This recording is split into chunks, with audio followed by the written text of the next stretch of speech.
অবশ্যই যারা সুস্থ থাকতে চান, যারা স্বাস্থ্যকেই সম্পদ ভাবেন, তারা অবশ্যই নিয়মিত ফল খান। অবশ্যই কেন আপনারা এই ওষুধ খেতে যাবেন, কেন আপনারা দামি দামি এই সাপ্লিমেন্ট খেতে যাবেন? আমাদের ডিএনএ রিলেটেড আহারগুলো করুন, অবশ্যই সুস্থ থাকুন, ভালো থাকুন।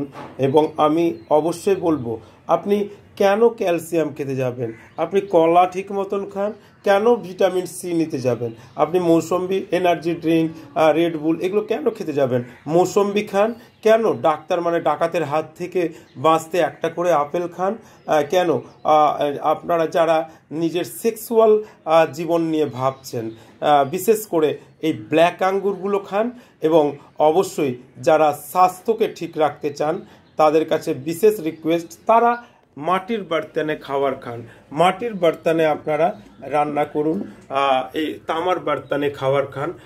অবশ্যই যারা স্বাস্থ্যই সম্পদ, স্বাস্থ্যকে ঠিক রাখতে হলে নিয়মিত আমাদের দেশি প্রোটিন ছাতু খান না, দেশি সাপ্লিমেন্ট ছাতু খান না, সস্তায় আন্ডা খান না। আপনারা কেন ডাক্তার মানে ডাকাতকে টাকা দিতে যাবেন? হসপিটালে যেয়ে এগুলো কেন? অসুস্থ হলে খাবেন কেন?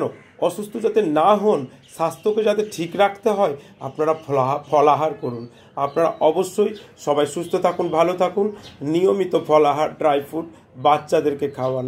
অবশ্যই সবারই কাছে রিকোয়েস্ট কি, ওষুধ ছাড়ুন, ফলাহার করুন।